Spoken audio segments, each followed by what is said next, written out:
You didn't think I was gonna forget the shitty mic, did you? Oh fuck, where's my game? Oh, there we go. Oh, there we go. Oh my god, we're back. We are so back. Oh my god. Oh, it's been a while. Oh, I'm very rusty. Hello. It's good to see you again. And, oh fuck. Yeah. We're back at Superflight, and we're back at reading random viewer questions. And I just want to start out by saying I'm thrilled by, like, the comment to like ratio. As one YouTube commenter put it on the last video. Holy fuck. Like, that video, like, within a week surpassed the views on, like, the fucking house shake thing and fucking... just the amount of people that came out to comment, and also just the amount of people I recognize that left comments before. Like, if you left a comment on this channel before, I recognized you because I read every single comment on that last video, and I recognize so many of you. And it's just thrilling, dude. It's fucking awesome. And like, as I'm gonna butcher this, Tahir 64 said, this is like perfect. Like, just, it's still, I mean, I still basically have what's considered a small channel, but it's just like the perfect size for us to do stuff like this. If you're not sure what this is, if you don't remember what this is, don't worry, you're about to find out. But otherwise, welcome back to Jinjo Mail. No, sorry, not called Jinjo Mail. It's called Ask Wavetro. There's the logo I made for it. I know, it's kind of shit. I know there's some graphic designer people out there going, what the fuck is that? Are those thin lines there? Why are you torturing me like this? And the answer is because I couldn't be asked to fix it. I've been, like, delaying recording this for so long. I would have gotten this done in like within a day of uploading that last video had I not been so busy. And really the reason why I've been so busy, I mean, two things is, I have like a list of things I want to mention before I start. Yeah, first thing I want to mention is that I was traveling. So that's part of why I couldn't record this sooner. And as you probably have figured out, the next video is going to be a travel vlog, which I'll probably disappear for a while to edit. But oh my god, you are not ready for this shit. Oh fuck. I wasn't ready for that brick wall either. There's our first death. You are not ready for this trip. All I'm gonna tease you with is this image. That's all you get. Okay, anyways, yeah, so that was one thing. And the other thing I've been busy with is that, well, I mean, not only with my job, but also, a relative just gave me a free car. Like, I just got a straight up free car from someone. I know that's like very uncommon. I mean, sorry, that's very common if you live in America, because it's just like, oh yeah, I get my first car from my parents or whatever too. Yeah, my family has 3 cars or whatever. Not if you're not from America, or if you're like from me who grew up in New York City, you know. I thought I would never get a free car, but out of the blue, I just had like an uncle be like, hey, I have this beat up Toyota.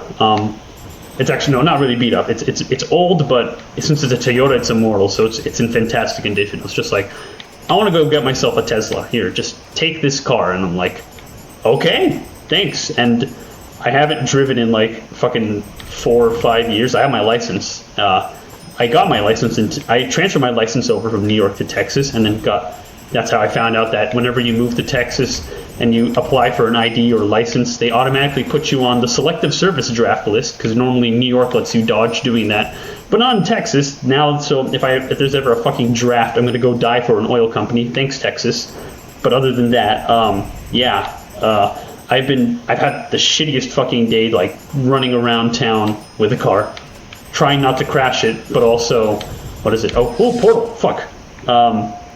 Also trying to get all the paperwork done. I have to go to this place. I had to get the inspection. I had to bring it back. Oh wait, the inspection computer at the fucking, what's it called? It's either Valvoline or Take 5 or Jiffy Lube, or I don't know. There's so fucking many. Their computer fucked up, so I had to go back and get it fixed, and then come back later, and then it still didn't work. I have to come back tomorrow to finally transfer the fucking ownership and get the title and registration. Boring adult shit, basically. I've been busy wrestling with fucking bureaucracy to get this goddamn car, or at least get ownership of the car and some Texas license plates or whatever. But that's almost done with, and that means I can get back to this cool wavetro shit. But yeah, that's my current life update. Life outside of that, you know, since moving out here has been absolutely fantastic. Like, not only did I luck out with that amazing, remote job that I mentioned in my last video, but just everything else, man. Like, I'm just so glad to not be in the Northeast anymore. Like, when I go outside and see a palm tree, it's like, thank God. And it's really funny. I hung out with someone recently from Florida who's sick of seeing palm trees, and I was just like, oh man, it really do be like me when grows up in cold place. Grr, I want warm place. Person who grows up in warm place. Grr, I want a cold place. Funny how that happens. Also, I'm sorry. I'm noticing my mic is clipping to shit, so I'm gonna have a fun time editing this later. Anyways, what else did I miss? I'm trying to read this list while super flighting, so it's a little fucking scuffed. Let's see. I mentioned all that. The car. But yeah, I'm so excited to get this Ask Wavetro thing up and running, especially with the community that we have on here. It's going to be fun. So buckle up. There was 80 comments, or 85, I can't remember, around there, on my newsletter post. And out of them, I picked 8 for this video, 8 or 9 or so. I'm going to say 8, because one of them is kind of like a sub-question. And so let's not delay. Let's read the first one. So this one comes from Driver. Oh, before I actually start, I should mention, by the way, for the next one, if you want to leave questions to get in this video, like to get in this series, you can start leaving them on YouTube now. But they're not guaranteed a reply like leaving them on the newsletter at news.wavetro.net. But I'll get into that. Let's see. Driver 2900 says, there's a reason why I picked this one first. Thoughts on the Victoria Hall disaster, Hillsborough disaster, and other crushing incidents. What do you think needs to be done to prevent similar incidents in the future? What the fuck? I'm sorry. I really hope that Driver 2900 here didn't lose a family member in a crushing incident or something, but this is so fucking out of nowhere that I had to put it first. Holy fuck. So, as far as I know, when it comes to crushing incidents, the last one I could remember that I saw in the news was the Halloween disaster in Seoul, South Korea with, what is it? There was like a tiny district that was celebrating Halloween, and so many people tried to go into this tiny alleyway on like a ramp that people got crushed and died. It was honestly horrific. And so we're going to work backwards here. So let's think about this. So I briefly looked up the disasters the Driver 2900 mentioned on Wikipedia. And one was like a theater, the other one was like I can't remember what the other one was, but the common theme is tiny building or tiny alleyway, tiny building or tiny alleyway, and way too many people. So yeah, let's think about this. So how do you get like a bajillion people from not going to like a single place? Well, I mean, for starters, you have like, what is it, the firefighter like maximum occupancy thing for like theaters and stuff. I mean, since those incidents that were like mentioned in the comment are like old, like I think 1900s old, I think people nowadays, I mean, or at least theaters nowadays, know when to actually, you know, have a show or something be sold out rather than try to cram as many people in as possible. So that's solved there. But that leaves us with shit like the Seoul, South Korea thing, where it's like a bunch of people died in this freak accident in a public outside area. What the fuck? And this actually, I think, has to do with like big cities and I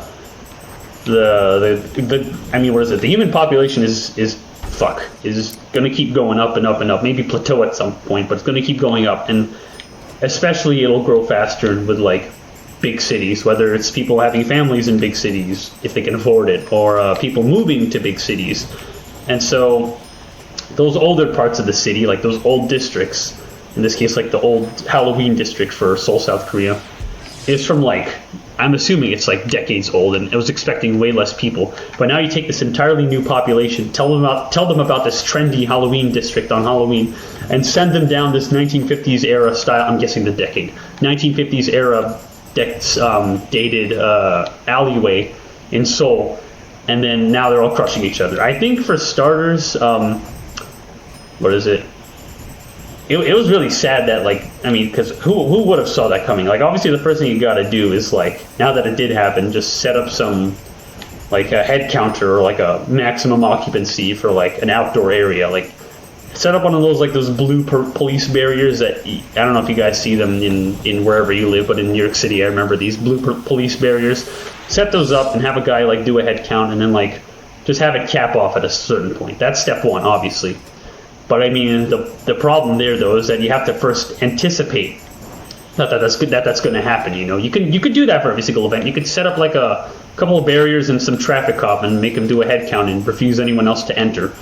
But sometimes it just kind of sneaks up on you, you know? Like, what if it kind of just happens, like, somewhere else in, like, South Korea or some shit, where it's, like, not South Korea, but anywhere. Because I remember there was, like, it happened to, like, a concert in, like, Kansas or Ohio or some shit in the 80s in America or some shit with, like, with stadium doors or something. I don't remember. But, yeah, anyways, you kind of don't ever really see it coming sometimes. And so, I think the only other way to solve it from there is shit, dude. I really just want to say like you know how like all these rents in big cities are going crazy. Not like big roomy cities like Texas or whatever. Not including Austin. Austin's fucking a mess. But what is it? Not including like growing cities, but like established big cities like New York or LA, or maybe more New York, where it's like there are so many people there and rent is going so out of control because of like fucking real estate bubble and line must go up type beat, you know.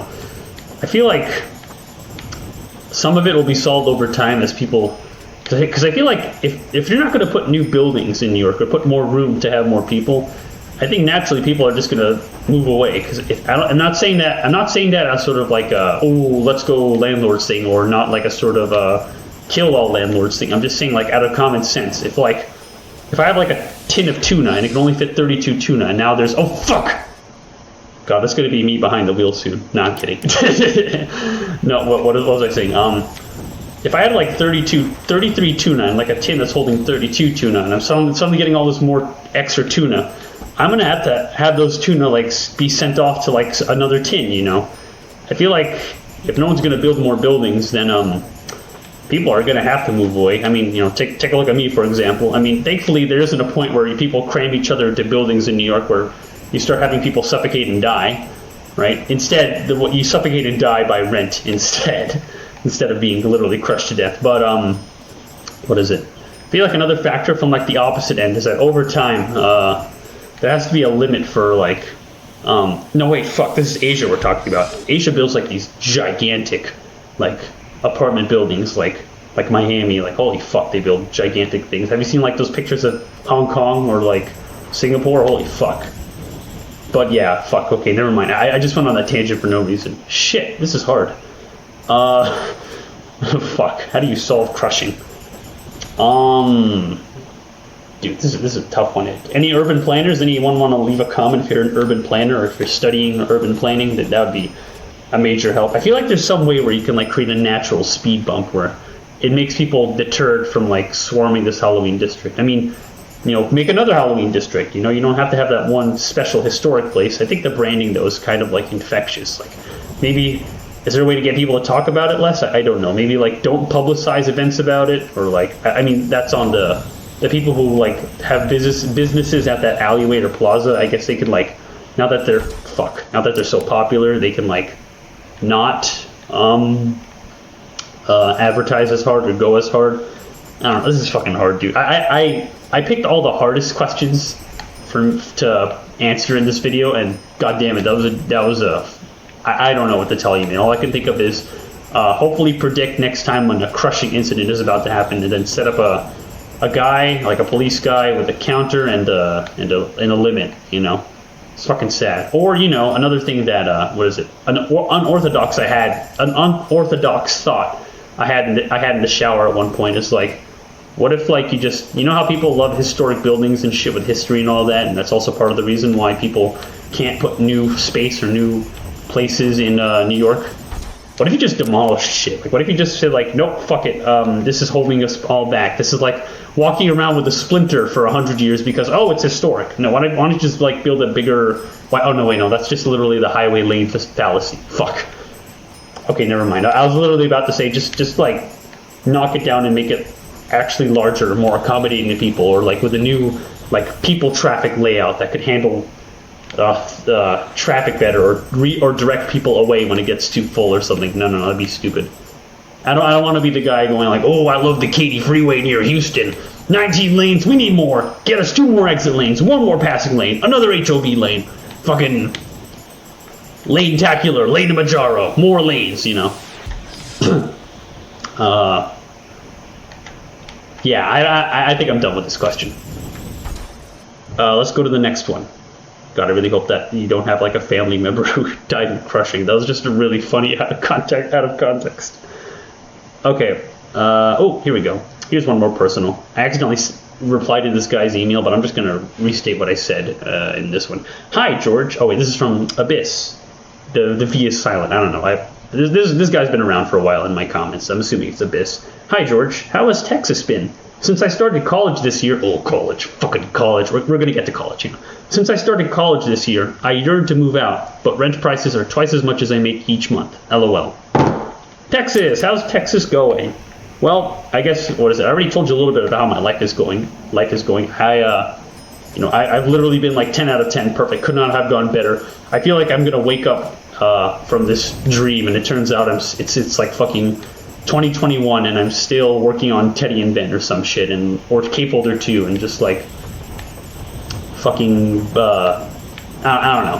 Things are just going great. But as for Texas specifically, it's pretty interesting because like I feel like even though a lot of people like to say shit, like I saw a YouTube video about this, like debunking like city specific traits, where it's like I feel like coming from such a sharp jump from New York all the way to Texas, I feel like Texas is not as howdy, y'all, I'm sandy cheeks as people think it is. You know, it's like, sure, you meet people with like southern drawls, and every now and then you'll see a guy with like a big ass cowboy hat, or you'll have like the mild-mannered Mexican family of 4 get in their Ford F-250 toddler crusher pickup truck with like spikes on the tires and tinted windows, going like 80 down the freeway, you know. I mean, but other than that, it's like the people here are still just people you can approach, and they're friendly, and they don't usually make assumptions like right off the bat, you know.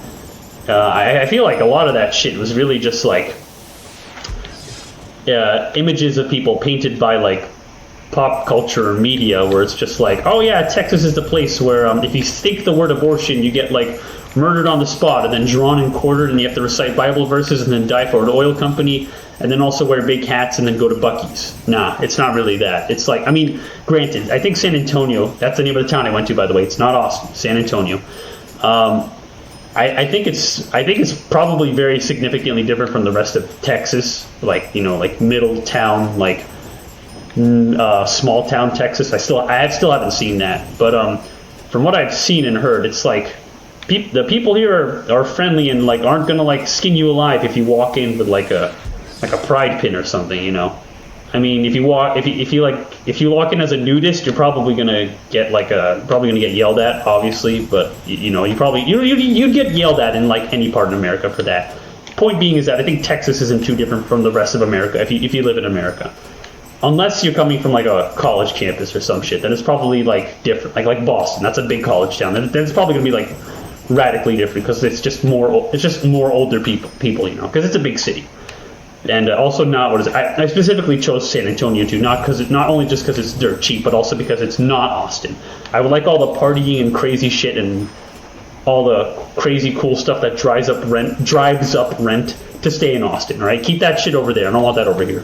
But yeah, what else can I say about Texas? Yeah, everything is very spread out. Like, what is it? Since San Antonio's consistent. Oh, by the way, what is it?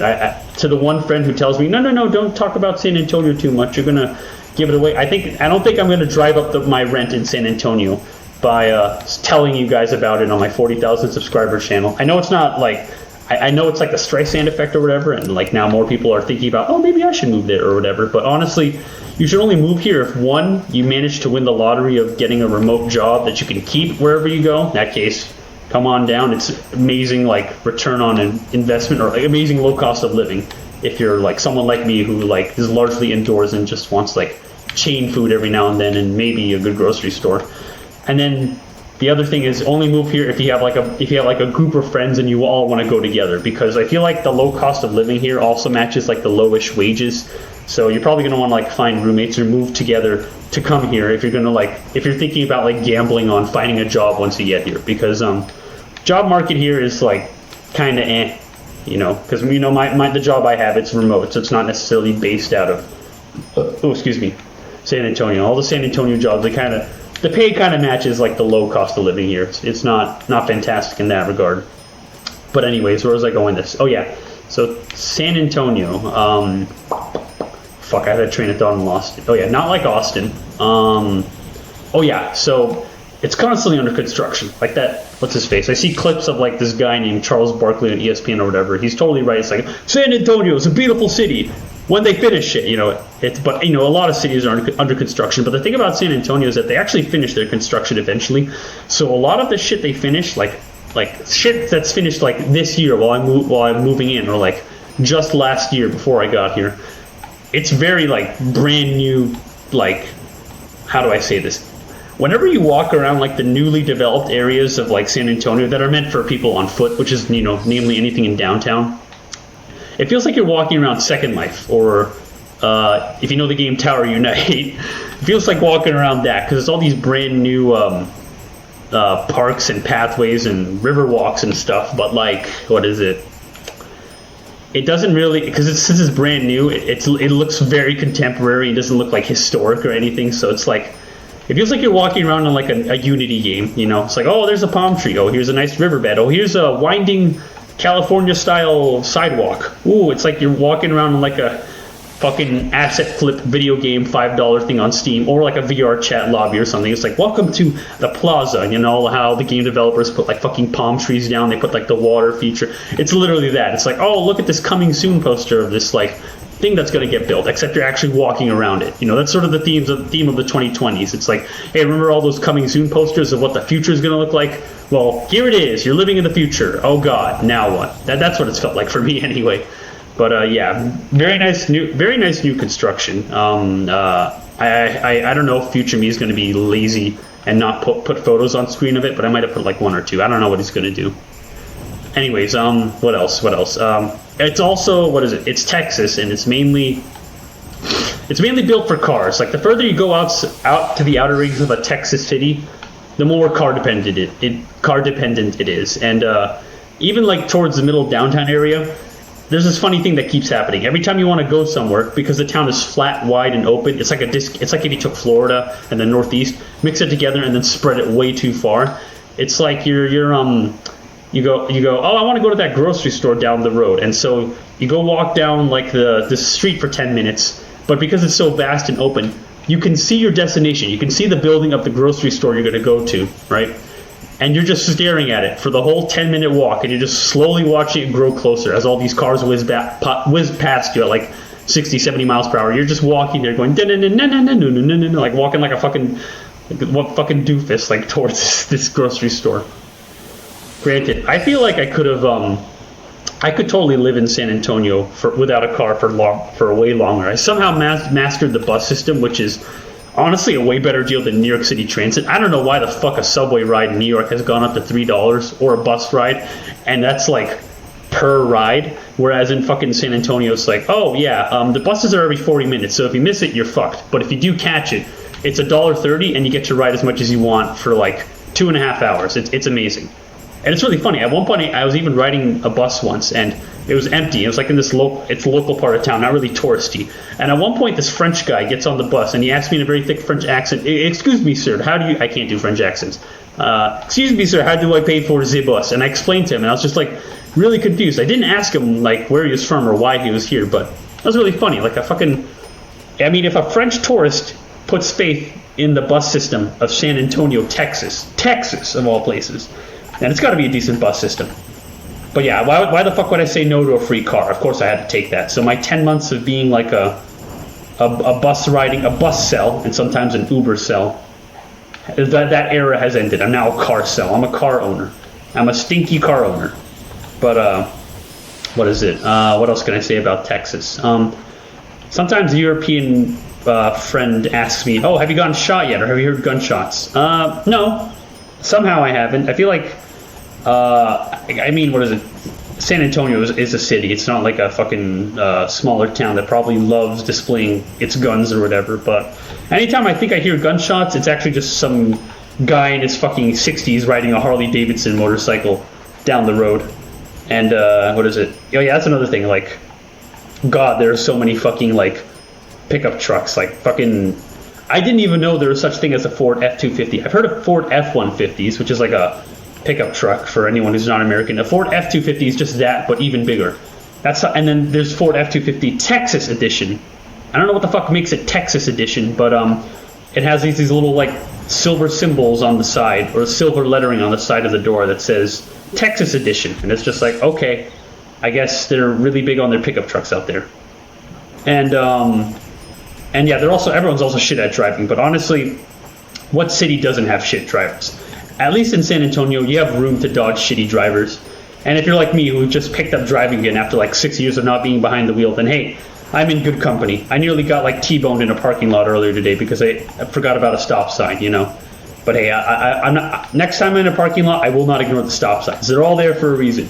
If you drive a car, do not ignore those goddamn parking lot stop signs. The guy was literally in my blind spot. It would have been ugly. It would have been really ugly. Anyways, where the fuck was I going with this? What else can I say about Texas? There's so much more I could say. I don't want to sit here and try to scrape up all of it from memory. I'm just going to move on to this sub-question here because there's probably one thing on everyone's mind after I already told you that, hey, Texas is not really all that Texas. It's just kind of like the rest of America with the occasional like cowboy-themed item or the occasional cowboy hat or no one says yeehaw or y'all, really, you know. Honestly, I think the real mark of a Texan is a fucking 64 fluid-ounce styrofoam Sonic cup in the front cup holder of a Ford F-250. That's what Texas is. But yeah, here's a really short question that someone asked, so I'm gonna lump it in with this Texas section in the timestamps. RGB Cube asks, since you moved to Texas, how many guns do you own? Answer: none. I don't really feel the need to own a gun. I think like I think owning a gun makes more sense in like rural areas, or if you're like a farmer where like it takes longer for the police to get to you. Whereas if you're in like an urban city and you have a gun, that's just asking for trouble, because like all it takes is for a very cunning guy to maybe grab the gun off you, or maybe you take the gun and you shoot it and oopsie, it turns out you didn't need to escalate it at all, or maybe you accidentally shot the wrong guy, or maybe obviously there's like gun safety laws and all that shit, and like people aren't stupid with guns, obviously, otherwise they'd be telling you, guys, San Antonio's filled with idiots with guns. No, I think Texas, like, even though they're very like liberal with their gun policies, people aren't stupid with them. But I haven't felt the need to own them. I think they're just asking for trouble. And the big reason also why is, like, if I own one and I have to leave it in a car whenever I go in a shopping mall, because newsflash, that you really there's still signs out front saying like you really shouldn't take your guns into like a shopping mall or like a fucking like hotel lobby or whatever, or like God forbid TSA. I really don't see the point of needing it. I never felt unsafe enough to like, I need a gun, you know, maybe pepper spray or, you know, or something. But like the best like way to stay safe is to just know what a bad area looks like and avoid it. And you might be thinking, oh my God, you don't even have a car. What's going on? Aren't you like at danger of like walking on the street and a guy pulls a gun on you? No one's gonna pull a gun on me if they don't own a car. Like, they're probably not walking around. The only times I hear about like unreasonable gun owners is road rage. Like, I'm actually only now am I at risk of seeing a gun pointed at me, because like I'm gonna be on the road, I might accidentally piss off like a guy in like a fucking blood red Jeep Wrangler, or like some angry military person, because there's a lot of military people in San Antonio, and they're gonna be like, grr, I hate you, I'm soy jacking, grr, and then they're gonna start like chasing me with like the gun pointed at me, which I'm not even gonna acknowledge. You know, the thing you gotta do is just keep facing forward, don't make eye contact, you call the cops, you don't drive home until like they show up, and then you can go home, you know. I don't think there's really a point in having a gun, especially in an apartment. Like, funny thing, I actually have 2 gun stories that I didn't really witness, but were kind of close to me. One was that in a Breaking Bad sort of style, a shopping mall that I frequent, the North Star Mall, had an incident in June where a guy was getting a haircut, and then 2 guys walked in and murdered him in broad daylight, cold blood, and then got away with it, as people like running around screaming and shit. And it turns out that was because it was gang related. It was something with the Bloods and Crips. And I was like, oh wow, fucking, I know I just did the most Redditor thing ever. It's like, oh, it's just like Breaking Bad, oh. But yeah, it's like, if you're not in a gang, you don't really have shit to worry about, you know? And what's the other thing? Oh yeah, a reason for me to not own a gun is some fucking idiot dumbass 2 units below me in this fucking like apartment building I'm in. He has a gun. Well, this is how I found out he has a gun. He accidentally shot a bullet through the fucking wall, and then it went into the laundry room. Thankfully, there was no one in the hallway, and there was no one in the laundry room. But obviously, I think that guy got evicted, and I know the building staff tried to like not tell me what was going on, but I figured out what was going on. I think I was the only one who found out what was happening because like it's a pretty laid back area. I mean, there's not a lot of people like during the day since I'm probably like the only work from home person in this building. But yeah, they were trying to hide it from me, but I knew what happened. I overheard them on their phones and shit. Some dipshit fucking discharged their fucking gun in the whatever the case. I don't really feel the need to own one until I own a house, because while I'm in a fucking apartment building with building staff and cameras and security and the closeness of others, it's having a gun is more of a oh fuck, I remember that's one of the big reasons why I didn't want to have a gun. If you leave it in a car, boom, smash and grab. I mean, obviously you're going to want to try to hide it, but people in San Antonio, they kind of just break into cars anyway just to see what they can find. That's honestly more prevalent than a violent crime. You're not going to get like killed in San Antonio or Texas, but you're probably going to have your car broken into or stolen if you're a Kia. Hashtag Kia boys. Yeah, I don't really feel the need to own a gun, and until I like maybe get a house or something when I'm like in my 30s or whatever, and then I'm like further away from like the police showing up or some shit. But there is one thing that has made me consider owning a gun, right? And it's not fucking. I'm not gonna. I was gonna make a Jay Schlatt joke earlier about how that guy has like 30 billion guns now that he escaped New York, and meanwhile I have like none. And so as someone who was like living in New York and is very used to being around people and what's unsafe and what isn't, and the whole fact of like it's stupid of me to live this close to people and have a gun. There's literally no point unless I lived further away from people. There is one thing that has scared the shit out of me recently. All right, I'm gonna crash for this, and it's pit bulls. Holy fuck, this town has a stray dog problem like nothing else. And I haven't seen it in my area. I think it's more in like the rougher areas, like in the west side or like the outer fringes or whatever. But what is it? There have been a recent uptick in headlines of not babies, because I know the meme is haha, Princess the Pit Bull mauls a child. There have been headlines of full-grown adults sitting in their backyards or driving Amazon trucks getting fucking mauled by a pit bull that wasn't on a leash or crashed through a fence or whatever. There was someone in my building who recently got evicted because his fucking dog, which I think he honestly abused that dog because he keeps it in a kennel all day, according to the maintenance guy. That dog bit the maintenance guy, and I think that's why that guy is no longer in the building, or for what I can tell. But he bit the fucking maintenance guy. He's like, what the fuck? Why would you do that? But I guess that's dog owners or some shit. Grr, I gotta have my dog to protect me. Better barely keep it on a leash. It's better if it attacks first. And then like the next thing you know, fucking headlines about pit bulls mauling random people or packs of Dobermans and shit, just like harassing people who ride bikes or run around in this town. It's no joke. It's fucking terrifying. And that's also another reason why I never wanted to be a biker in this town. There's a surprising amount of bike infrastructure in Texas cities because there's tons of room for them. Tons of protected bike lanes and all that. But then once you hit the suburbs, you better fucking have some goddamn bear mace on you or a gun if a pit bull like suddenly starts pulling up next to you.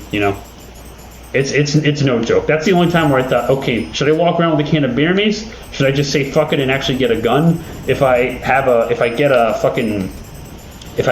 house and if I have like pets or something, am I gonna have to worry about keeping a gun in the house, specifically when they're playing in the backyard and a fucking pit bull charges through the wooden fence or some shit? That is the only time I've ever thought about owning a gun. I still probably won't do it because honestly, it just sounds like a hassle to like keep the gun safe because guns are valuable. People want them. It's Texas, Someone would love to like take my gun, which is in my name and registration, file off the number, and then just keep it for themselves. I'd rather not, but goddamn, the headlines I see about pit bull maulings and dog maulings and all the stray animal problem in this city, holy fuck, it's out of control. But yeah, I don't have any guns. Let's go to the next question. Let's see. I'm going to try to go through these faster. I have no idea how long I've been talking for. Ooh, time for a sensitive one. Rototype asks, what was it like living on your own for the first time, and what did you struggle the most with when you moved out? Okay, this one I think I can answer pretty shortly. dude, I fucking cried my eyes out when I had to leave my parents' house for the first time. I think I got pretty lucky with the sense that I still have my childhood bedroom. When I go back to New York and visit my family, my childhood bedroom with whatever stuff I didn't bring with me here, including the giant spoon, is still there. If for anyone who's here from my old channel from my childhood, Cooler Now 123, that room is still around. My family has not moved out of there, and we're probably never going to move out of there until I don't know, hell freezes over, or at least they're not going to move out of there until hell freezes over. I think I don't know. Fuck. But dude, it was because of that, I've actually had a place. I've been lucky enough to have a place that I can actually call home and think of when I think of where did I grow up, what was my childhood like. Answer: New York City, But what is it? Because I know a lot of friends who kept moving every single every 3 or 4 years and never really had a place they called home, and it would probably be way easier for them to go, Mom and Dad, I'm moving out, bye, and then they just peace out. They're used to the drill. For me, that was fucking sad. Granted, I know, what is it? I feel like moving out of your parents is probably the most liberating thing you can do if you have controlling parents, because living with them puts mental restrictions on you that you realize you never have until you move out. I have a really bad snacking habit with all the snacks that are in my parents' house, and then they insist, oh, eat more, it's good to eat more, here, take more, and then you step out of that, you move out of that, and one day you finally have full control over whatever's in your house, and you just have that freedom to be finally, I can just buy a single tray of Oreos and not worry about having a fucking smorgasbord and picking out or some shit, I'm so glad I lost a bunch of weight this year. Anyways, where was I going with this? Yeah, saying goodbye to Mom and Dad was fucking hard, dude. It's they weren't crying, but I think they were trying to fight it back. But holy fuck, that was sad. Anyways, you know what else is fucking sad? My driving in this game. God fucking damn it. Anyways, where was I going with this? Yeah, what else is hard for me? I think I'm a pretty, what is it? I feel like I'm a pretty inward, not introvert. Introvert's not the word. I can socialize with people pretty well to a point, but what is it? I feel like I'm a pretty independent. I feel like I'm a pretty independent person, and so when it came to moving, what is it? I pulled up to this Airbnb I booked for 2 weeks. I rolled the dice on this apartment building that I hope would accept me. I called on. What is it? I was right though that they would accept me because everyone's going to Austin, not San Antonio. There's no rush for apartments in San Antonio. So I showed up with 2 or 3 suitcases with all my shit. Had an Airbnb, moved into the apartment unit, and then took all my stuff with the suitcases from the Airbnb to the apartment like a homeless guy, going down the street. And from there, I just kind of figured it out from there. I had to rebuild my grocery list. I had to what is it? Get my Texas license or ID, which I then find out puts you on the fucking draft list. That's awesome, very cool. And what else? And then from there is sort of it was sort of like living in a college dorm again, except no roommates. I mean, or is it? I guess I'm blessed to not have any roommates, or not need roommates rather. But what is it? Otherwise, everything came pretty naturally from there. And from there, it's just sort of this valley of sunlight and happiness opening up over the months, going holy fuck, I'm all the way across the country and I just have this own place to myself and this new place to explore, and this, holy fuck, dude, it was total bliss. I don't think anyone could do what I did without going with friends, because obviously if I know a bunch of other people, they did what I did, they would be I left all my friends back home, what the fuck am I doing? But thankfully, because I'm a goddamn nerd who has 80% of his social needs, 90%, maybe 100% of my social needs fulfilled by messaging someone on Discord or whatever. Boom, I'm done now. I don't feel lonely. I was able to do shit like that. Just pick myself up and plunk myself down in this city. So really, the only thing that hurt for me was saying goodbye to Mom and Dad. But other than that, everything came so naturally. And dude, I've been loving it out here. And there were and I think I mentioned this in my newsletter at one point. There was a point where I thought I was about to lose my old job and I was about to go home in March and everything. Why was that a fucking dead end? Fuck this game. No, I love this game. But there was a point in March where I thought I was about to lose my job, and I was oh fuck, there goes that adventure. I'm gonna have to go back to my parents' house and be stuck there for 5 years because it's the most unaffordable time to move out or whatever. But somehow that I still held on long enough to get like this lucky new job so I can actually stay out here. But other than that, like, what is it?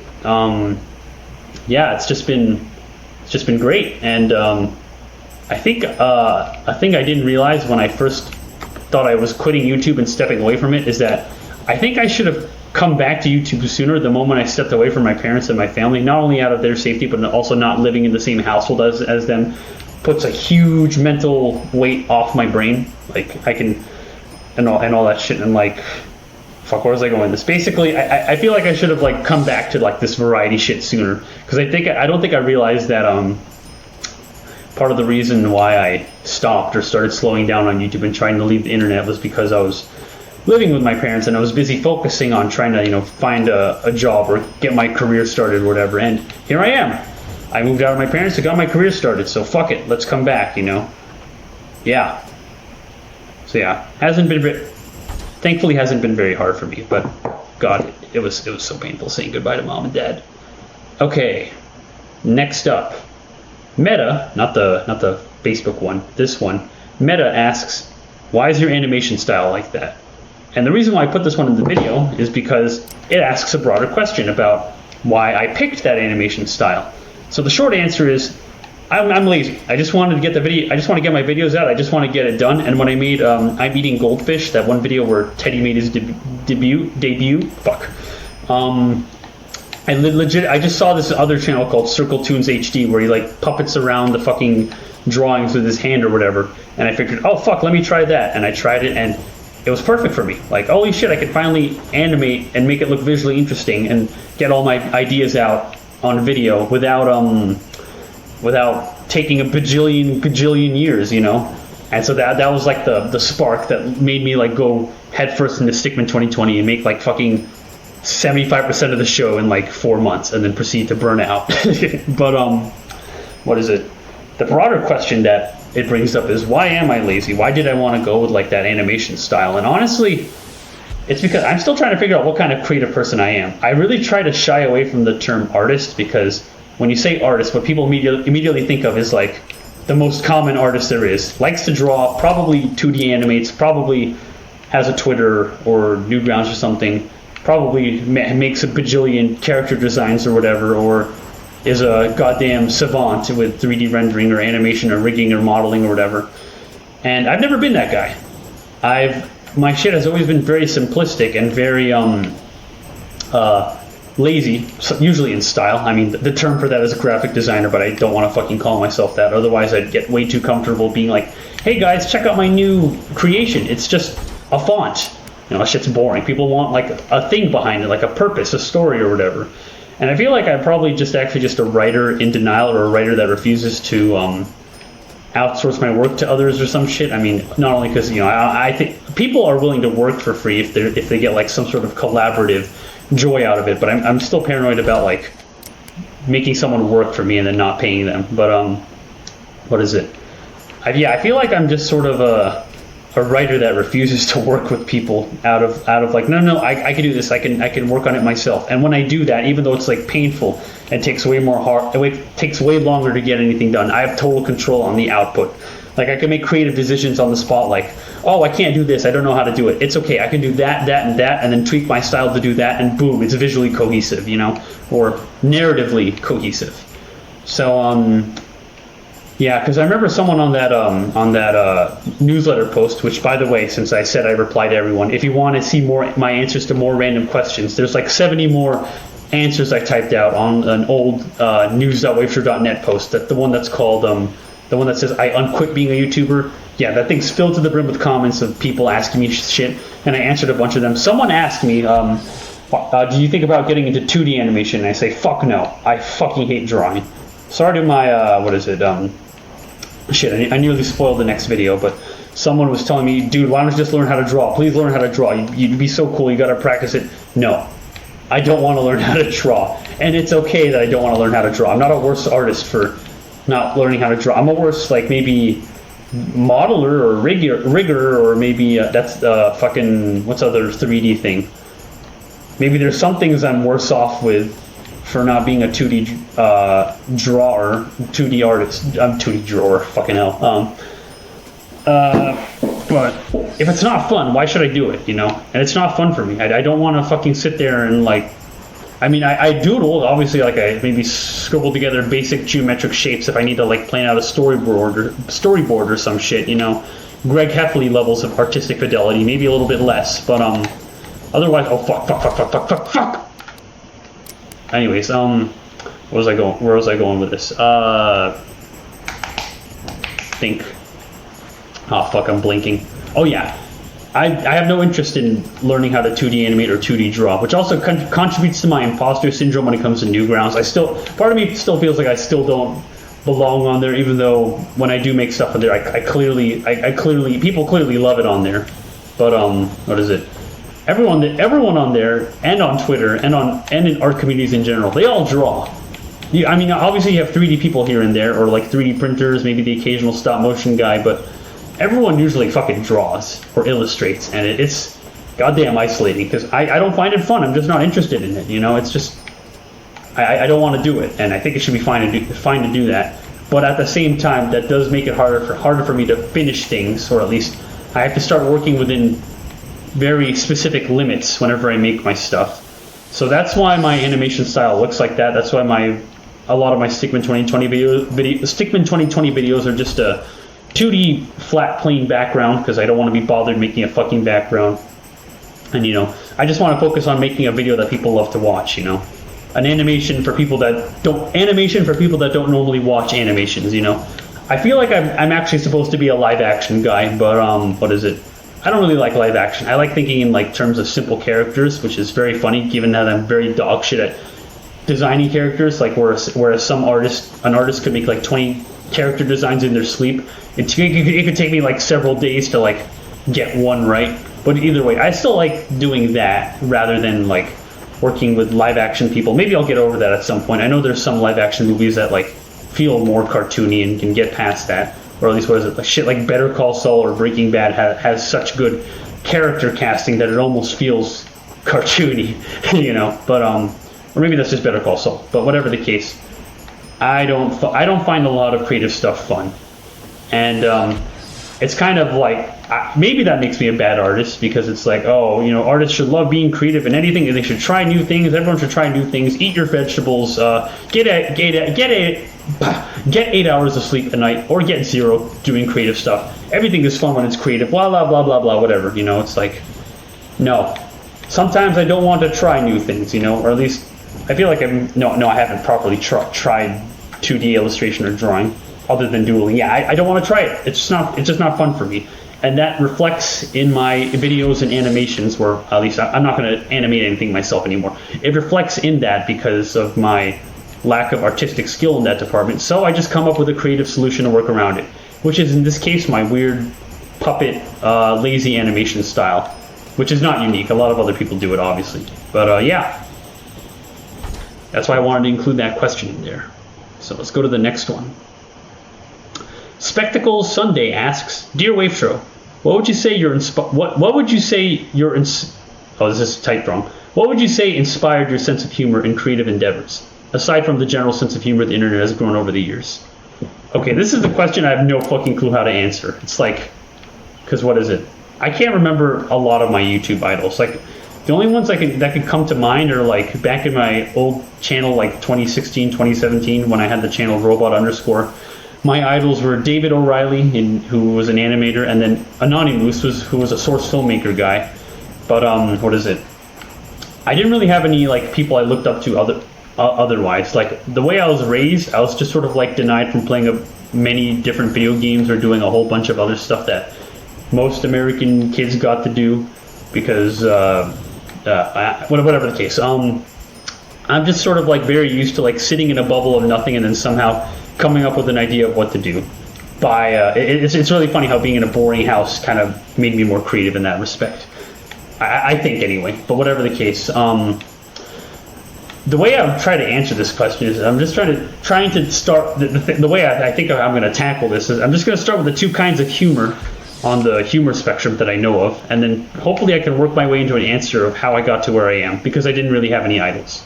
So there's satire, which is when you make fun of something for being like wrong or bad or having a specific quality, you know, that's satire. And then there's absurdism, which is where you just do something completely random and hope that because it was just random or unexpected enough, it makes someone so confused that they start laughing or they love it, you know. And you're probably already starting to see like those two types of humor fall into like whatever memes you see online or whatever. You know, it's sort of like a spectrum or like a sort of mix between the two.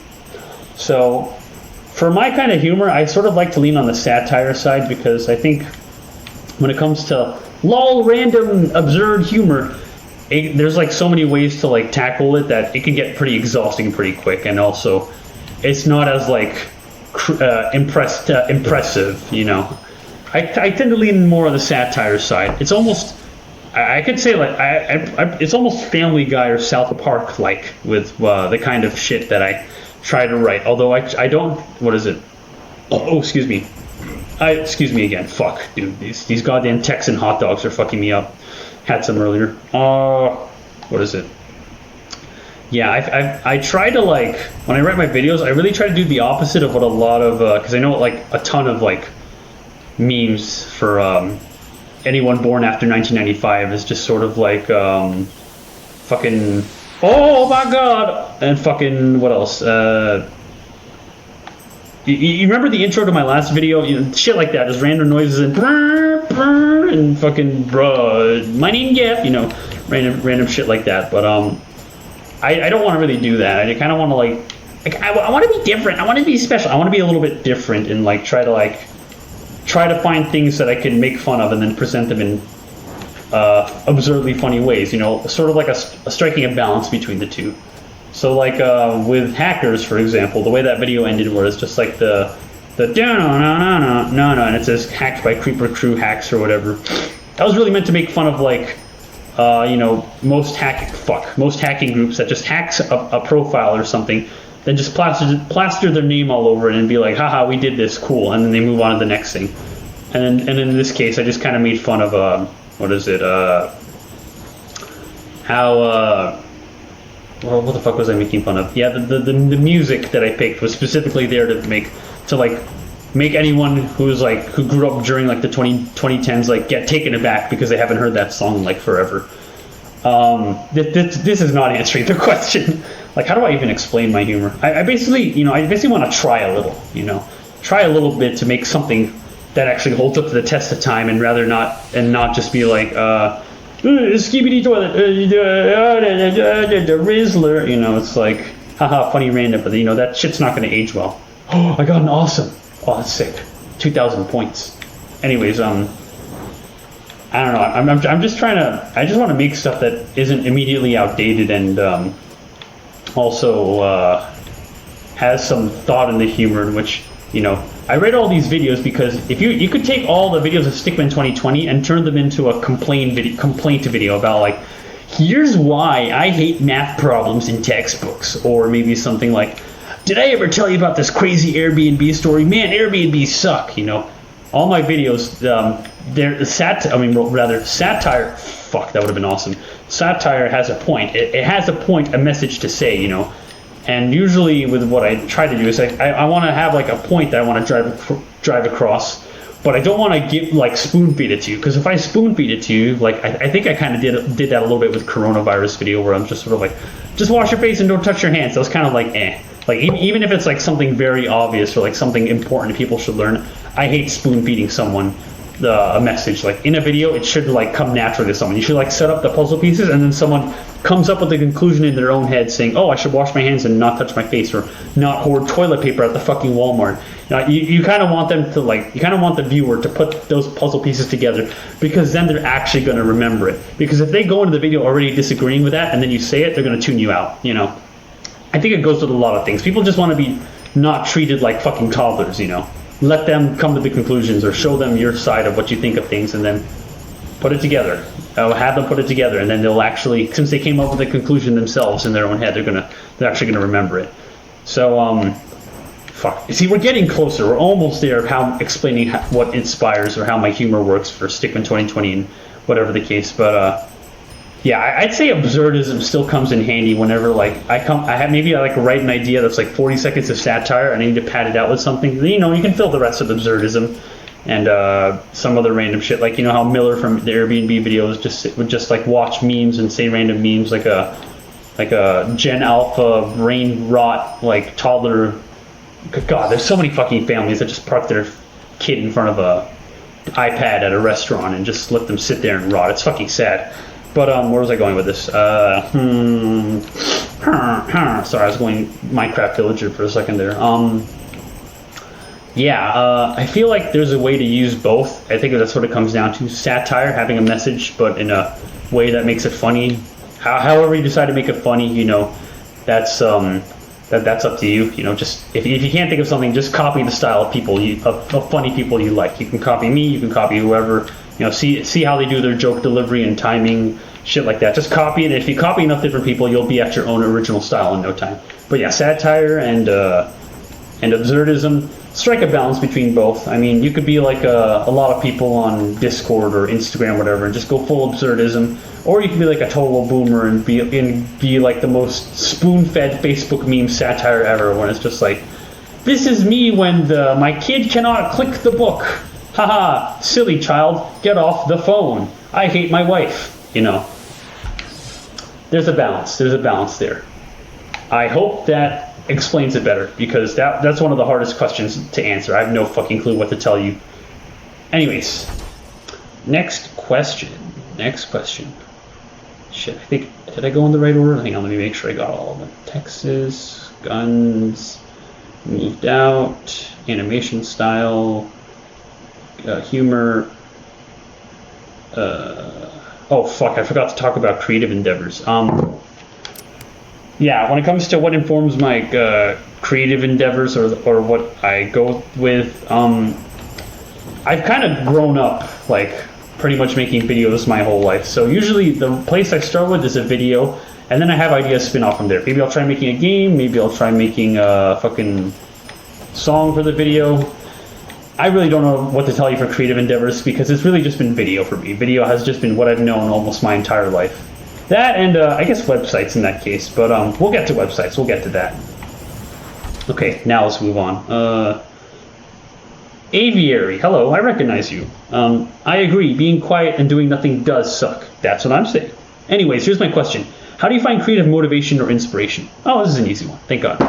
Okay, you know that saying how like, actually it's not really a saying, but have you ever heard about like how artists, what the fuck was that? How artists, not artists, what am I, turning to Brooklyn? Hey, I'm walking here.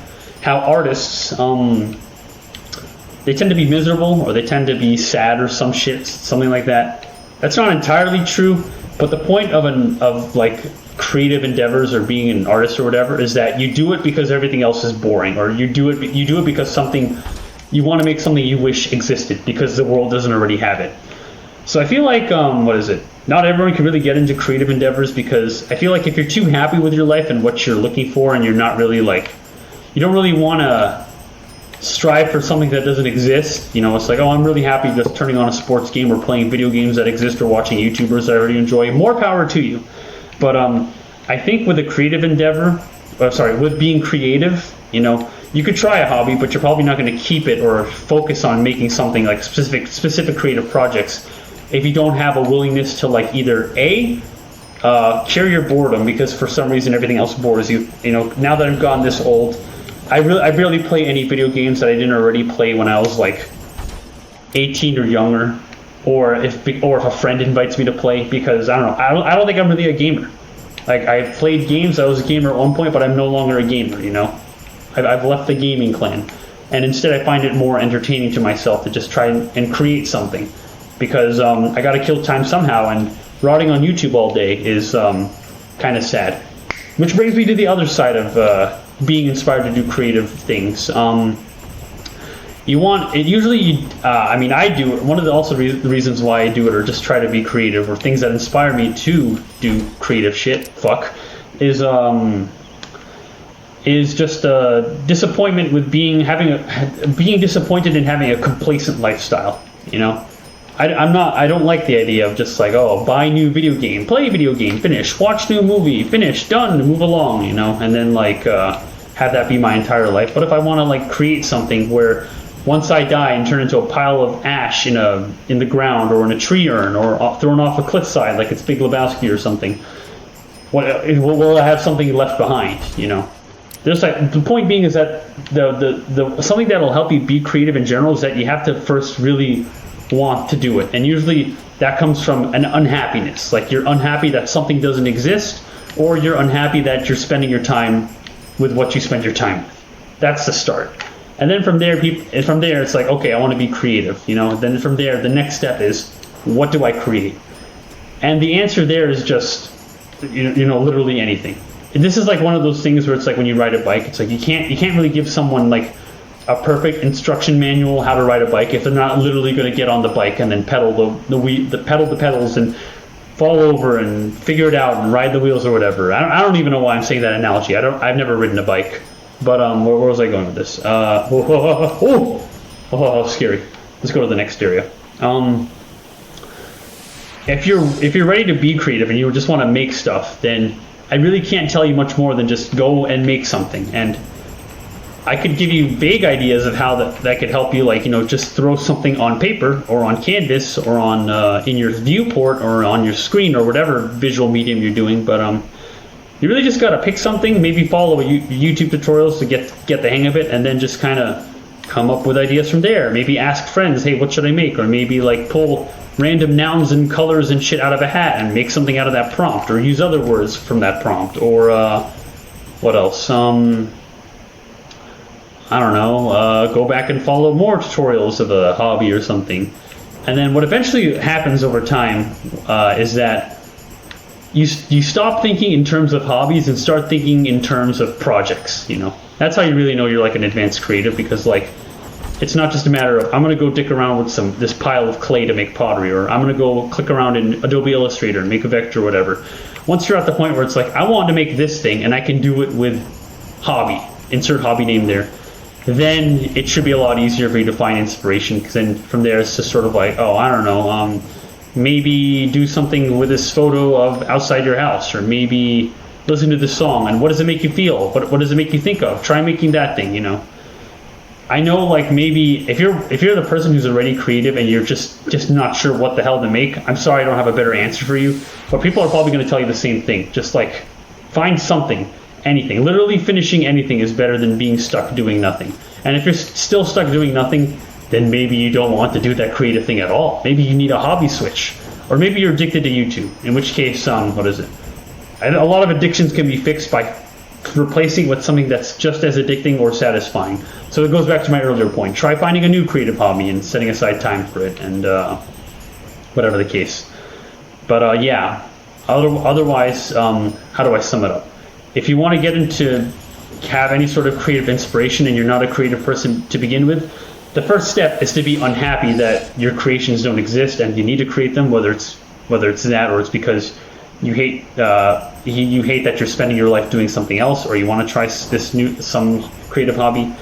And then once you do, you keep trying creative hobbies, and then just like I said, ask friends, pull random hats, maybe listen to music or watch something else that's inspiring to find something to make. And it doesn't matter how stupid the idea is. It could be a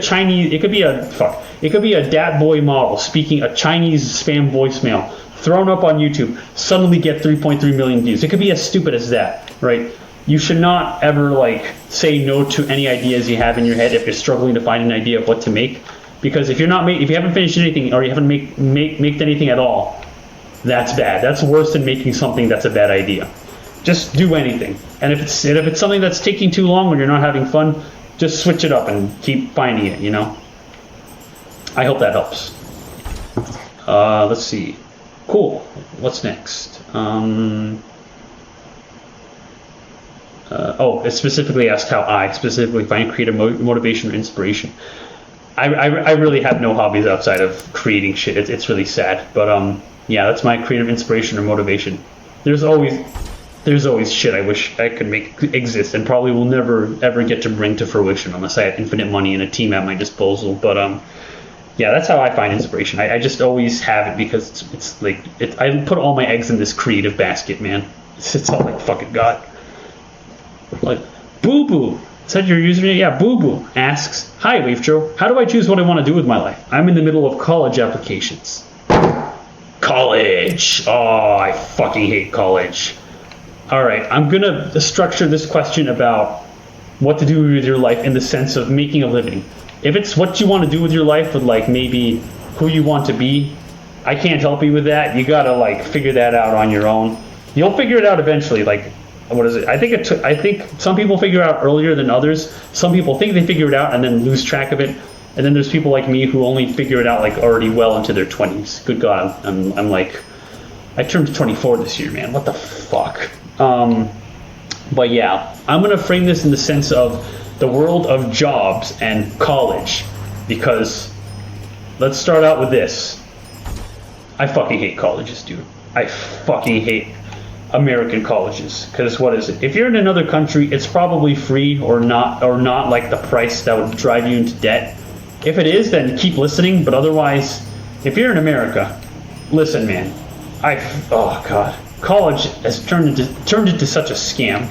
It really shouldn't be, but it has, and it really boils down to what is it? These universities, especially private universities like Harvard or fucking NYU or Yale or whatever, that like have a brand and they use it to like build hospitals, invest in real estate, or create useless bullshit degrees that should not be a thing that you study for. Trick people into thinking that it's a legitimate study, and then kick them to the curb once they finish their degree with like $250,000 of debt and no way to use the degree because it's useless. Fuck, dude. It's like, what is it? The only people who are actually paying full tuition now are rich families abroad that just want to get their kid into America, which is fine. I get that. Although I don't like the fact that they're funding the racket that is constantly rising tuition in America. It's like so many people are like being tricked into going into debt for a piece of paper that they don't know how to use or actually can't use. Because here's the thing. The reason why I fucking hate college, and I still think my college degree is goddamn useless, was that it goes all the way back to when I was in my senior year or junior year of high school. And this might apply to you too as well, boo-boo, so listen up here, listen close. I don't know about you, but all my high school cared about was getting me into a college. It didn't care about me like maybe taking up like a local job first, or maybe thinking about my options, or taking a gap year, or maybe moving to a farm or whatever, or thinking about specifically what career to pick. They just wanted me to go to a college, because once they get a bunch of kids into college, they'll have a percentage of how many kids are accepted into that college, and then they take it to the middle school, what is it, like the incoming freshmen of the high school, those parents, and then brag about, look how many people in our high school go to college. And then parents, which are fucking stuck in the past and think college is the answer to everything, go, oh, that's great, I'll send my kid to this high school. And then once they finish high school, then they're like, then they have these stupid useless guidance counselors that don't ask, what careers are you thinking about? Or have you thought about getting your first entry-level job at like a Walgreens or cashier or something? Because everyone has to do that. And nope, what they do is, all right, let's get you to the big leagues. You should shoot for Harvard, you should shoot for Stanford, you should shoot for Northeastern, you should shoot for Georgetown U, I don't fucking know. And then that's all people talk about. They talk about, what college are you going to? It's like, dipshit, what are you going to do with a college degree? What diploma are you doing? What courses are in that diploma? What fucking, what is it? Where is the college located? How much are you paying for it? How are you going to pay for it? Are your parents holding you hostage and making you take out stupid fucking student loans just to pay for it? Dude, it's like, because at the end of it, what the worst case scenario, like I said earlier, is just all these people who are tricked by high schools, their ancient parents who think that college is still a return on investment, and the college, the private college industry. I mean, a bunch of public universities are also guilty of this, but it's mainly the private ones. And like I said, most public ones, but not all. It's all this like fucking debt, and then like this stupid useless piece of paper that's supposed to help you get a job or demonstrate to employers that you know your shit. But if your job isn't in engineering, if you're not a doctor, or if you're not a lawyer or something like that, or if you're not trying to be a professor, what the fuck did you have to go to school, extra high school for 4 years for, just to get a piece of paper just to prove that you can type numbers at a desk in an office? What geriatric fucking moron decided that you had to pay for that shit before you can get a job that barely pays off that loan in the long run? It's fucking ridiculous. To the defense of people that are older, you know, it's like, at one point, college did make sense. But nowadays, there are way too many people going to college or who have a college degree because your parents, I'm assuming they're the age of my parents, were told when they were younger, go get a college degree. It's the greatest way to like climb up in the ladder. And back then, it absolutely was. But nowadays, it's too saturated. Now too many people have a degree, and we're also in this point with this weird economy thing where we're still recovering from COVID after all that money printing, where people say, oh my God, we have all these jobs, the job market is so strong. But that's only true for people who already have their first or second job and are already well into their career and have job experience. The big thing that jobs are looking for is if you have existing experience. And the hardest thing you will ever do in your life, the hardest fucking thing you'll ever do in your life that I can never give you full advice for, is landing your first actual job. I'm not talking about working a cash register. I'm not talking about working a bowling alley. I'm talking about like an actual career job.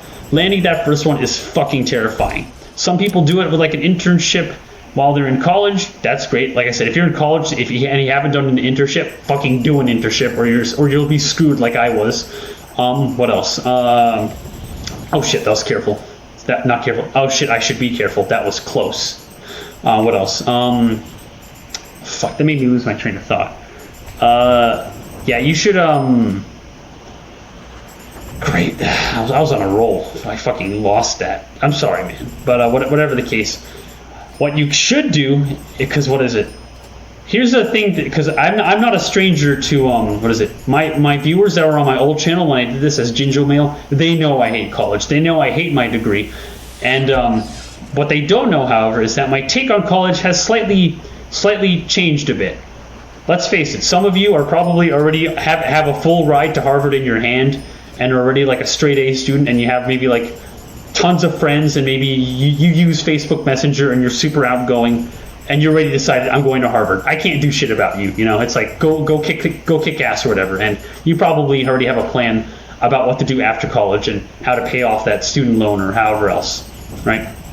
But for everyone else, if you don't know what to do with your life, like Boo Boo, or you're like me when I finished high school, didn't really know what to do with my life, do not let people sucker you into going to college for no reason. Oh fuck, I shouldn't do that. I probably shouldn't hit the desk. I probably woke up my downstairs neighbor. What was I saying? Yeah, do not fucking, what is it? Do not fucking get swindled into taking useless college degrees. But if you must, like let's say your parents are holding you at gunpoint and saying, we're going to throw you on the streets and starve you if you don't go to a college, right? Make sure you at least go to a community college one, like a 2-year degree or the cheapest college there is. Do not aim for the college that is the most prestigious or the most like resource filled. Go for the cheapest one, because for the love of God, employers do not give a shit about which college you went to. If they do, they're probably like Google or whatever, and your chances are you're probably not working at Google unless you're like already a computer science, Harvard, Carnegie Mellon whiz kid, right? But what is it? But let's say you try to go for that and you burn out, or you're like someone like me who has no idea what to do. Do not let those fucking schools sucker you into that waste of waste of time. Go to the cheapest college you can find, local community college. I know a lot of people say trade school. You don't really have to do trade school because what is it? People say trade school is like bulletproof, but not everyone wants to be like in their fucking 50s or 60s breaking their back fixing plumbing under someone's sink for the rest of their lives. You know, I get that. What is it? Not to knock anyone who goes to trade school, but basically there are more options other than big name universities that your high school wants you to get into, or that's what your parents want to get you into. Do not let your parents coerce you into taking out like $250,000 or a couple $1,000s on a Sally Mae loan just to go to a big name college. Do not. You have to fight your parents on this. You have to tell them, listen, I will go to a community college instead, or go to a free college. One of those two, right? You have to. And once you have that, congrats, you have a degree, and employers that care about degrees will be happy enough, because most employers, like I said, they don't give a shit. They just want, if the ones that are looking for a degree, they just want you to have any degree. Doesn't matter if it came from fucking University of Samoa, online, whatever, you know. Just finish with a good GPA, don't go into debt over it, and then there you go, there's your college degree. But let's say you actually have really chill parents and they don't care if you go to college or not. What you should do then instead is go pick up a shitty Walmart or Walgreens or grocery job or whatever job, something like entry level like that, as soon as you finish high school. Because the point of that is that you need to get a job that sucks. And once you're stuck in that job that sucks and you get your first year of work experience on the resume, because fucking employers don't give you shit, will not pay you. Employers will not pay attention to you if you don't have like a single thing on your resume, like a fucking bowling alley job, or maybe an internship, or maybe a volunteer thing or whatever, something like that. Do stuff like that first once you finish out of high school, if your parents aren't coercing you into doing college. And from there, think about different careers. Don't think about colleges to go to, think about careers. From there you can like hit up Google, you can look on maybe on like Reddit, maybe career advice, think of different ideas. Only then, because what is it? The point of college is that you want to go there because you need the piece of paper there to get a specific career, right? It's better to go to college knowing I'm going to college because I want this job when I'm done, and not I'm going to college because I don't know what to do with my life. If you go to college because you don't know what you're doing with your life, you're a fucking moron. I'm sorry, that's literally not the point of college. It's not the 70s anymore. It's not the era your parents lived in, where they could just do whatever fuck all they want in like college, get any degree they want, and then boom, $60,000 a year job. No, it is not the case. You have to be more resourceful now that we're in a more job scarce economy or whatever, right? So pick up like that entry level bowling alley job or whatever, and I don't know why I keep saying that. Pick up what can I say? Pick McDonald's. It could be McDonald's too. That fast food is shitty. Working in fast food is goddamn shitty, but it could be that. Work the McDonald's job, and like work those grueling hours, and then finish a year in that. And then while you're spending that year there, think about what you could do. Do you want to go to this trade school so you can get this job? Do you want to go to community college so you get this job? Do you want to practice this while you're at home without having to go to college so you can get this job? You know, it's a funny thing. Here's a funny thing that I have never told anyone. At least I didn't tell my viewers at the time. You know how I got my first actual real job? Did you know how I got it? Unfortunately, it wasn't through job applications like the job I have right now, the new fancy job. That was through a cold job application, which is like the worst thing you could ever do in your life. It's miserable. I'm sorry, everyone has to go through it. But what was I doing? Yeah. It wasn't my first ever job, like the one before that was not through a job application. I just bumped into someone on Discord that needed someone that could do this, and that, right? And I showed them, hey, look at this channel I made called Wavetro or whatever. And that's how I got the job. And when I got this new job, right, I asked them, hey, listen, if I had 4 years of work experience instead of this 4-year degree that I have, would I have still gone this fancy new job? And they said yes, I would have still gone that job if I didn't have the degree. So, fuck you, mom and dad. I got to this point because I worked on wavetro instead of my homework in spring 2020. Holy fuck, dude. It's like amazing that like a 4-year college degree to go into debt for is not the only way to get a job that doesn't pay like ass. All right? And if anyone has told you otherwise, they're full of shit. All right, they should go kill themselves. Okay, they shouldn't do that, but what is it? There is more than one way to get to a job. Sometimes it's through a college degree, and you should go find the cheapest option for that, not the most prestigious. Other times you can do it without. Like maybe maybe you want to be a fucking Burger King manager. Fuck it, go work at Burger King, and then work your way up, and then soon you'll be a manager making $80,000 a year. Sure, the hours will suck, but it's a good job, you know, it's like reliable. Or what is it? I've heard working at Costco is like amazing because like they treat you so goddamn well and give you so many benefits. I heard from a friend that if you work at Starbucks, they will pay for your college tuition. Even better, you know. There's like some clever tricks out there. But yeah, the one thing I hate about American college is that these stupid fucking brand colleges, these dumbass, oh, we're Harvard, we're the #1 school. Oh, look at us, we're fucking, what's another stupid school? Oh, look at us, we're fucking Cornell. Oh, we're so cool or whatever. No, fuck you. All you do is bring people into debt. And then for those that are there on merit-based scholarships, all you do is stress them out until they burn out or, you know, they survive. And then they go into debt if they want to finish. It's fucking stupid. And the reason why tuition is so crazy like that is because of, what is it? It's because people just keep paying for it. People keep thinking that they need it, and you don't need it, all right? You don't need a fucking $250,000 degree for 4 years, bachelor's in the fucking color blue from NYU or something, you know? You don't need that, all right? Don't think in terms of colleges to impress family or parents or whatever. If you live in a family like that, I'm so sorry, but they're stupid. They are so stupid, all right?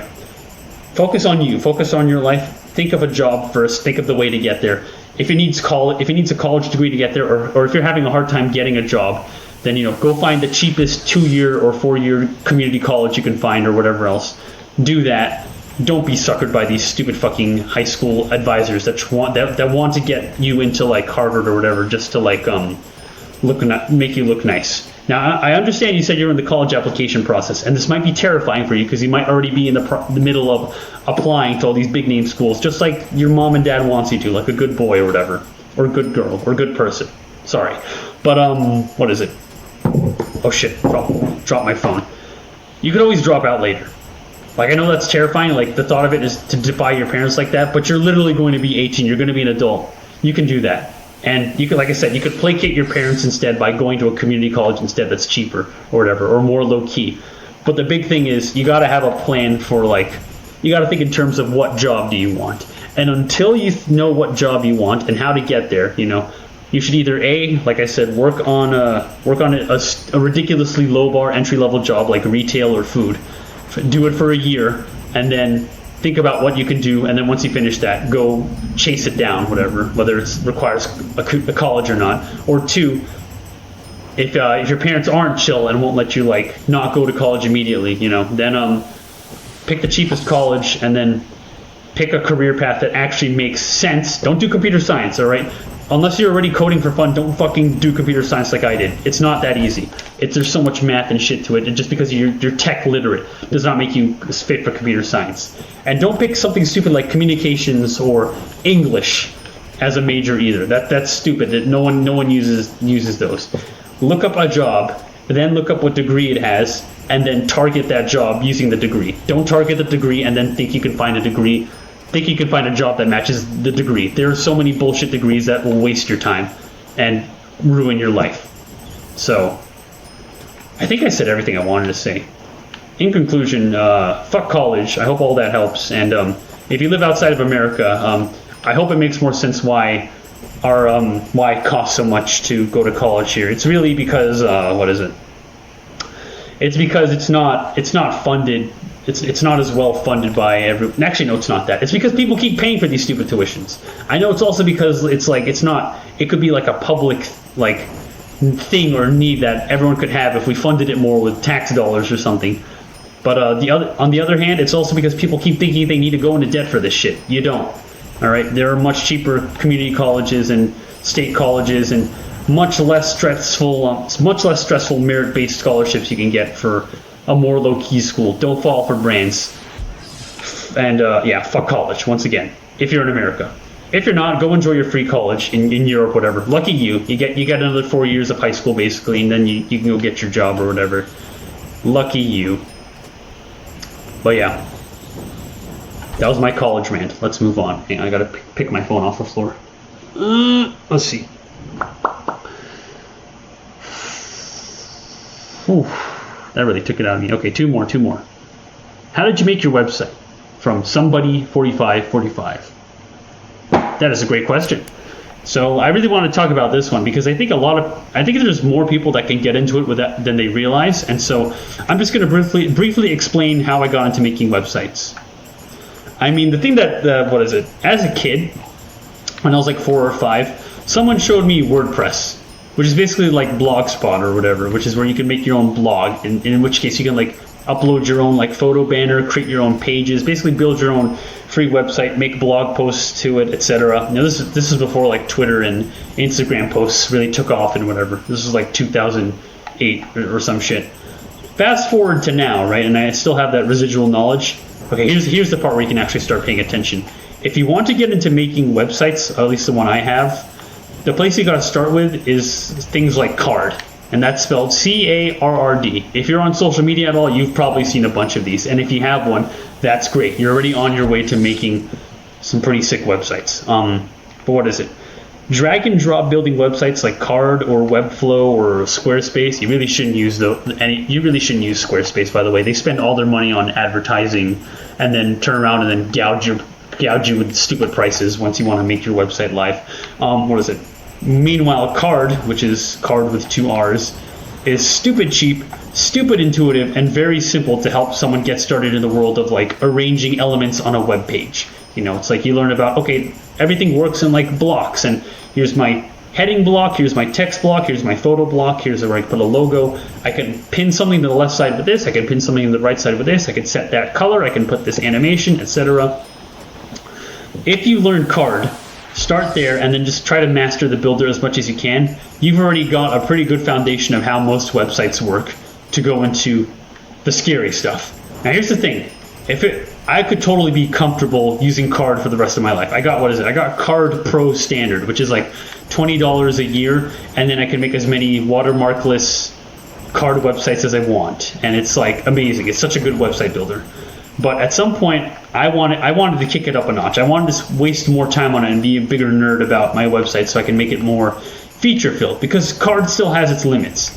And you might be thinking, what limits? And my answer to that is, don't worry about the limits. Just try to use Card for as long as possible and hope that you never hit those limits. Because if you hit those limits, you're probably the type of person that's ready to get into HTML and CSS and maybe JavaScript. These 3 languages are what make every single website on the internet, and so they're just literally text files in a way that get downloaded on your computer, on your browser, and then the HTML puts down the blocks, the CSS makes it pretty, sets all the colors and fonts and stuff, and then the JavaScript makes it interactive or whatever. That's how it works. And so that's literally what my website is. I no longer use Card for it. I use like just straight up a plain text editor and HTML files and a big CSS file. That is it. And so learning HTML and CSS and JavaScript, I can't tell you how to do that. There's like so many different ways to do it. There's probably good interactive resources out there, or good YouTubers who teach you how to do it well enough, or maybe good templates or whatever. I can't help you with that. But what I can help you with, sorry, I don't know why I yawned there. I guess I'm talking about nerd shit, so that explains it. If you're willing to go nerd shit and like you're not satisfied with Card and you want to go learn like the real nuts and bolts of making a website, you learn HTML and CSS and maybe JavaScript. And then from there, you might be thinking, okay, cool, I can learn all that, but then how do I use it? Where the fuck do I go? And the answer is you got to find a web host, which is someone who has a big computer server room somewhere. And all that server does all day, it just sits there. And anytime someone punches in your website URL, it gives them the HTML and CSS files to load the website. So you're thinking, oh, that's great. So Card is like a host, right? Yeah, Card is a host. It has a site builder, and it hosts the website for you. But now you're thinking, okay, if I want to do it manually, where the fuck do I go? Best answer for you, if you want to do advanced HTML, CSS shit, is NeoCities. It lets you host your own page for free, but it's straight up HTML and CSS, and you just gotta like look up tutorials, look up things you can do, and just figure it out from there. That's what I did. And I technically don't use NeoCities. I go the extra mile and use like a self-hosted server so that I can also do shit like custom redirects and other crazy nerd shit, or like maybe compression, use like gzip compression, or like other fucking 404 redirects or stat tracking or whatever, some super turbo nerd advanced shit. So to answer your question, I made my site I make and maintain my site by legitimately opening up the equivalent of Notepad. I mean, I use VS Code, or rather VS Codium, which is like the de-Microsofted version of VS Code, to edit my HTML and CSS manually. I don't use templates. I don't use Hugo or whatever the fuck. I don't even use JavaScript. I do all that, and then I upload it to my server with any photos and media that it needs, and then that's it. That's my website. And that's literally the same thing as like building a website on NeoCities. So, and that's spelled NeoCities, in case I'm too lazy to put that on screen and edit it in. But what is it? Yeah. Overall, if you want to make a site like I did, try to go as far as you can with card because it's intuitive, it's fast, it's very cheap if you want to get like a custom domain, which is also ridiculously cheap. You know, your own .com or .net or whatever. That's like $9 a year. Pair that with Card Pro Standard, $20 a year. All in all, $30 a year. That's like $2 or $3 a month. You know, easy, and that will get you so far. So ridiculously far. But if you get tired of card, then you can build a website like I did, where you learn the horrifying not really that advanced, but the horrifyingly complex, I mean, going from card to this complex world of HTML and CSS. And then once you figure out the basics and realize it's not as scary as you think, then there you go. You can start maintaining your website on NeoCities like a nerd. Yes, I am a nerd. Okay. That brings us to the final question of the night. Nugget with a 3 asks, what's the meaning of life, Mr. Wavetro?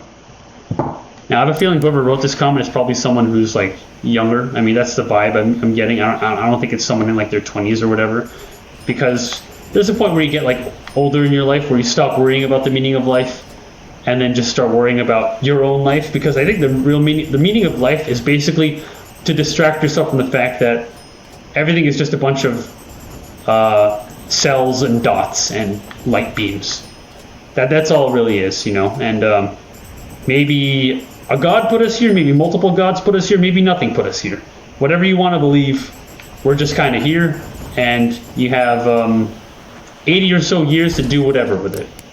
And so, really, the point of it is just distract yourself with cool things. Sure, what is it? There's, oh fuck, I got an awesome. There's people out there who struggle with, yeah, I'm struggling right now. What the fuck was that? There's people out there who struggle and think about maybe ending their own lives. And maybe it's because of some basic need that they can't really fulfill. Like maybe they have a really unstable home life, so they can't focus on the rest of their life. Or maybe they can't get food or pay their bills or get clean water or whatever else, you know. That's harrowing. That's really sad.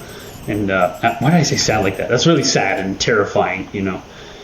And well, if assuming that you're not busy in life focusing on surviving, once you get to the point where you are able to survive comfortably, then you wonder, okay, now what? Because you know you're not evolutionarily programmed to know what to do next. We kind of grew up as like cavemen, just surviving, and then that was it. We die at 30, maybe bash some rocks together, ooga booga booga. That's our life. Not anymore. Technology has brought us to this point where we can live even longer, and now we don't know what to do with all this extra time. Except that we do, you know. There's like video games, there's like nature, there's like fucking media, there's like people and friends and family. I'm trying to alternate between like Redditor shit and like interesting shit.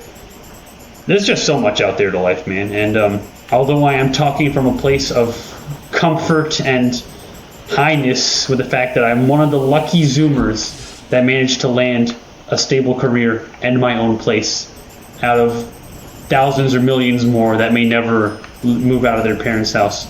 You just got to make the best of with what you have, and really just find things that you love to do, you know.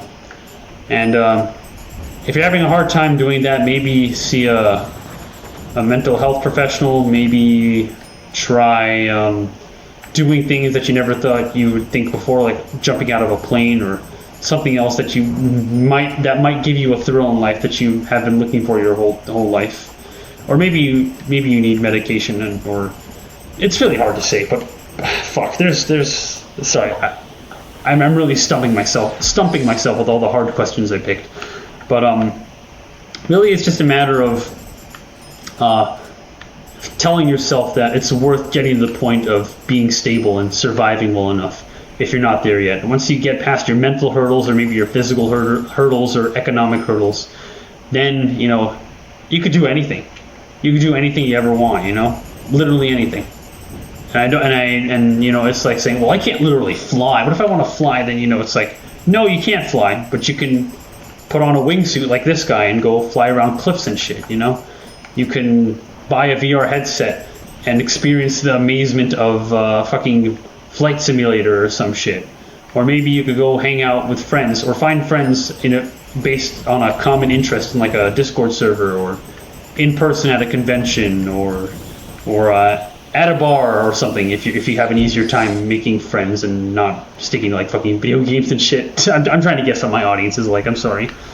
But yeah, usually people who still wonder what's the meaning of life are, I'm assuming, are younger. And so from the older ones, or is it a message to you from the older people? That's us. Is that you'll figure it out. Like the point of being 12 or 13 is, it's okay to be called cringe online or feel like you have to try really hard to get noticed or do all this stuff and then get like yelled at for being socially awkward or something. That's natural. Just lean into it. Just embrace that. Just enjoy what you got, and you'll find your way eventually. Everyone does. As long as you don't give up. Yeah, never give up. You never know what time can do. But really, what is it? It's amazing what time does. Like, no matter how low of a point you think you are, or how high in life you think you are, time marches forward, and shit keeps happening. You never know what's going to happen. And I hope to God that I fucking can keep the amazing shit that's happened to me this year. Like, holy fuck, this apartment, this job, this car, this life that I have, I hope I can keep it. Because goddamn it, it's wonderful. And this is coming from someone who thought I was going to lose it all and go back to my parents' house back in March. I hope that makes sense. That's Ask Wavetro. See, that was fun. He probably had it playing in the background or whatever else. It's a good time. So, at this point, now that we've got the first episode up and running, I will now start taking questions from the YouTube comments. Now it's about time I actually start doing that. So feel free to leave any questions you have down below that you want me to talk about in this weird little podcast sort of thing, and I might pick it and answer it. I'm probably not going to reply to all of you on YouTube. But if you do want to reply, then be sure to leave your question instead. If you do want to reply, be sure to leave your question instead on the Wavetro newsletter, which is at news.wavetro.net or wavetro.net/news, whichever one you like. Just go there, find the latest post, drop a question. I'll know what it's for. I'll know it's for Ask Wavetro, and then I'll either answer it or I'll tell you, hey, you're going in the video. But yeah. Otherwise, you can leave a YouTube comment with your questions. But if you put it on that newsletter in the posts on there, I will reply to it. Guaranteed. Okay, what else did I write down here? Yeah. Oh, yeah, and as for how often I'll be making these, I have an upload schedule in mind, but the smart thing for me to do is not tell you what it is. I'm going to try to follow it, but if I don't follow it, that's okay. I didn't accidentally promise it to you. I won't have to go, sorry guys, I need to apologize. I can't do this schedule anymore. But I have a plan of how I'm going to do it. Either way, I'm going to go disappear into my editing den now to make that travel vlog. It's going to be so fucking fire. You're going to love it. I don't know how long it'll take, but I know you guys don't care. I'll take as long as it needs. And yeah. I will see you in the next one. Bye-bye.